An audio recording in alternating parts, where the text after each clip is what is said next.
Hi, I'm Audrey. I currently live in Jamaica. I want to share a border crossing story that happened while I was living in Saudi Arabia. We used to go to these fabulous softball tournaments in Dubai, and we had such a blast. We used to play in an area near a hotel called the Metropolitan, and there were two fields that were back to back, and the women played on one and the men played on the other.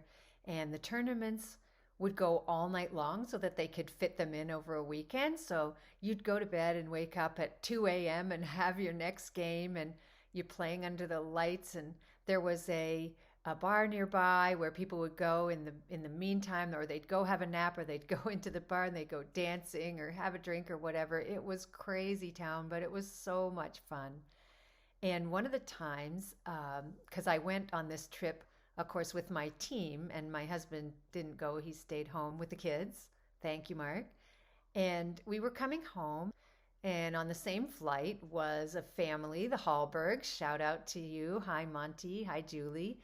And we came to the airport at Riyadh, and everybody's going through customs. And when I went through and handed my passport, the agent asked me, "So, how are you getting home?"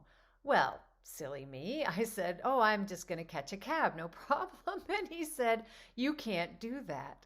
As a woman, I was not allowed to make my own way home. And I think it's because they were concerned. They felt that women needed protection and so on. So I understand that, but it was so frustrating because personally, I didn't feel that I needed that protection. Anyway, I said, "Well, how about if I go home with this family whom I know?" And, their kids were with them. So it was safe and everything. And they said, "Yes, that's no problem." And this customs agent was having none of that. And they had my passport. So I really couldn't argue with them.